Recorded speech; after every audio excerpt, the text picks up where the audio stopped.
ಆತ್ಮೀಯ H16 news ಅರ್ಥಾತ್ ಹೇ ಸೀತಾರಾಮಗೆ ಸ್ವಾಗತ. ನಾನು ನಿಮ್ಮವ MI ಅಥವಾ ಮಲ್ಲಪ್ಪ ಜೋತಾವಾರು. ಆದ್ಮೇಲೆ ಈಗ ತಾವು ದಿನ ಸುದ್ದಿಗಳನ್ನ ಅದರ ಜೊತೆಗೆ ವಿಶೇಷತೆಗಳನ್ನ ನೋಡ್ತಾ ಹೋಗಿ ವಿಶೇಷ ಈ ಮೊದಲನೇ ಸುದ್ದಿಯನ್ನು ನೋಡಿ. 6 ವರ್ಷದಿಂದ ಯಾವುದೂ ರಾಜಕೀಯವನ್ನು ನಿದ್ದೆ ಬಿಡುವುದಿಲ್ಲ ಅಂತೇಳಿ ನನಗೊಂದು ಶೋಚನೀಯ ವಿಷಯ ಆಗಿದೆ. ಮತ್ತೇನೇ ನಾವು ಹೇಳುವುದಿಲ್ಲ. ಒಂದು ಹೊತ್ತು ಊಟ ಇಲ್ಲದಿದ್ರೆ ಆಗುವುದು ಸ್ವಾಮಿ, ರಸ್ತೆ ಕೊಡಿ ಅಂತ ಕೇಳ್ತಾ ಇದ್ದೇವೆ. ಒಂದು ಹೊತ್ತು ಊಟ ಇಲ್ಲದಿದ್ದು ಪರವಾಗಿಲ್ಲ, ರಸ್ತೆ ಕೊಡಿ.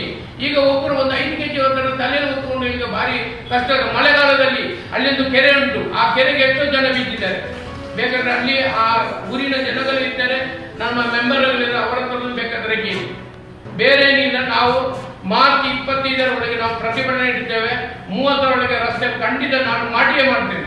ಯಾವುದೇ 5 ಗಂಟೆ ನಾನು ಅದಕ್ಕೆ ಎದುರುದಿಲ್ಲ. ನಾನು ಜಗ್ಗುವ ವ್ಯಕ್ತಿಯೂ ಅಲ್ಲ, ಏನೇ ಇರಲಿ. ನಾನು ಯಾವುದೇ ಅನ್ಯಾಯಕ್ಕೆ ನಮ್ಮ ಸಂಘಟನೆ ಹೋಗಲಿಲ್ಲ. ಯಾವುದೇ ಮೂಲಸೌಕರ್ಯ ಯಾರಿಲ್ಲ. ಎಷ್ಟೋ ಜನರ ಸರ್ಕಾರಿ ಭೂಮಿ ಉಂಟು, 40 ಎಕರೆ 50 ಎಕರೆ, ಅದನ್ನು ಒತ್ತುವರಿ ಮಾಡಲಿಕ್ಕೆ ಆಗುದಿಲ್ಲ. ಮೊನ್ನೆ DC ರೋಡ್ ಹತ್ರ ನಾನೊಂದು BC ರೋಡ್ ಹತ್ರ ನಾನು ಮಾತಾಡೋದು ಅವರು ಏನಂತ ಹೇಳಿರುವುದು, ನಾನು ಎಲ್ಲರಿಗೆ ದಾರಿ ಮಾಡಲಿಕ್ಕೆ ಕೊಡ್ಲಿಕ್ಕೆ ಆಗುದಿಲ್ಲ, ಎಲ್ಲರಿಗೆ ಸರ್ಕಾರಿ ಜಾಗದಲ್ಲಿ ದಾರಿ ಮಾಡಲಿಕ್ಕೆ ಕೊಡ್ಲಿಕ್ಕೆ ಆಗುದಿಲ್ಲ. ಇದೇ DC ಅವರು ನನ್ನ ಹತ್ರ ಹೇಳಿದ್ರು, ಅದು ಮುಖದವಾಗಿ ಹೇಳಿದ್ದಾರೆ. ಆದರೆ ಅವರಿಗೆ ರಸ್ತೆ ಇದೆ, ಅವರ ಮನೆಗೆ ಹೋಗ್ಲಿಕ್ಕೆ ರಸ್ತೆ ಇದೆ, ಅವರ ರಿಲೇಶನ್ಶಿಪ್ಗೆ ಅವರಿಗೆ ಮತ್ತೆ ರಸ್ತೆ ಇದೆ. ಆದ್ರೆ ಬಡವರ ಗುಂಪು ಯಾರಿಗೆ ಇಷ್ಟವರೆಗೆ ಇಷ್ಟು ವರ್ಷದ ಕೇಳುವರ 106 ವರ್ಷದಿಂದ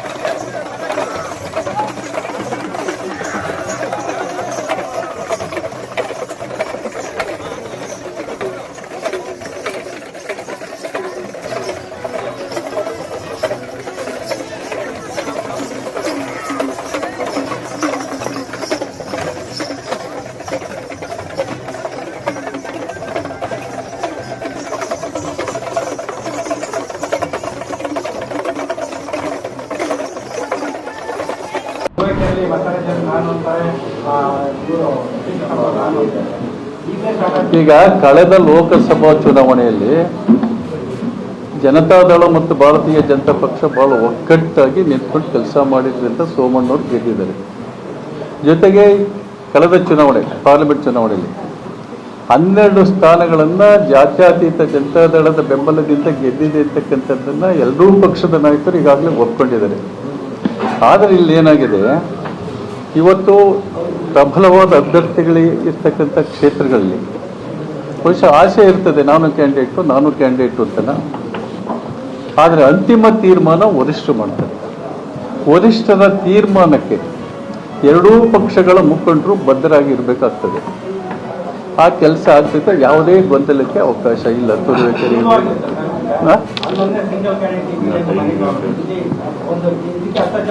ಈಗ ಇದು ಕೇಳಿಲ್ಲ, ಇನ್ನೂ ಟೈಮ್ ಇದೆ. 2028 ಅಂದರೆ ಇವತ್ತು 26, ಇನ್ನೂ 2 ವರ್ಷದ ಮೇಲ್ಪಟ್ಟು ಚುನಾವಣೆ ಇದೆ.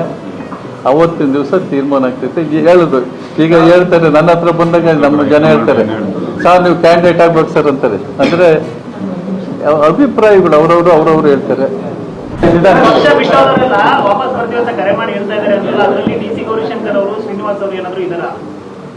ಅವ್ರೇನೋ ಬರ್ತಾರ ಅಂತ ಕೇಳ್ತಾರೆ ಸರ್. ಅದು ನನ್ನ ಮಟ್ಟದ ತೀರ್ಮಾನ ಅಲ್ಲ. ಇಲ್ಲಿ ಕೇಳಿ, ಇಲ್ಲಿ ಬಹುಶಃ ಅವರಿಬ್ರು ನಮ್ಮ ಪಕ್ಷಕ್ಕೆ ಬರೋದಿಲ್ಲ. ಅದು ಸ್ಪಷ್ಟವಾದಂತ ಒಂದು ವಿಚಾರ. ಈಗಾಗಲೇ ಅವರು ಸಮೃದ್ಧವಾದ ಹುಲ್ಲುಗಾವಲಿನಲ್ಲಿ ಈಗಾಗಲೇ ಇದ್ದಾರೆ. ಅಲ್ಲಿ ಒಳ್ಳೆ ಬೆಳೆ ಇದೆ, ಇದೆ, ಒಳ್ಳೆ ಆಹಾರ ಇದೆ, ಹಲಸಿಗೆ ಇದ್ದಿದ್ರೆ ಇಲ್ಲಿ ನಮ್ಮ ಪಕ್ಷಕ್ಕೆ ಅವರು ಇವರು ಬರೋದಿಲ್ಲ. ಅಧಿಕಾರ ಇರೋದ್ರಿಂದನೇ ಅವ್ರು ಅಲ್ಲೇ ಉಳಿತಾರೆ. ಈ ರಾಜಕೀಯದ ಪರಿಸ್ಥಿತಿ ಹೇಳಕ್ ಬರೋದಿಲ್ಲ. ಬಟ್ ಈಗಂತೂ ಇವತ್ತಿನ ಪರಿಸ್ಥಿತಿಗೆ ಇವತ್ತೇನು ನಿಷ್ಠಾವಂತ ಜಾತ್ಯತೀತ ಜನತಾದಳದ ಕಾರ್ಯಕರ್ತರಿದ್ದಾರೆ, ಅವರಿಬ್ಬರು ವಾಪಸ್ ಬರೋದಕ್ಕೆ ಎಲ್ಲರದ್ದು ಕೂಡ ತೀವ್ರವಾದಂಥ ಒಂದು ವಿರೋಧ ಇದೆ. ಗೊತ್ತಾಯ್ತಲ್ಲ?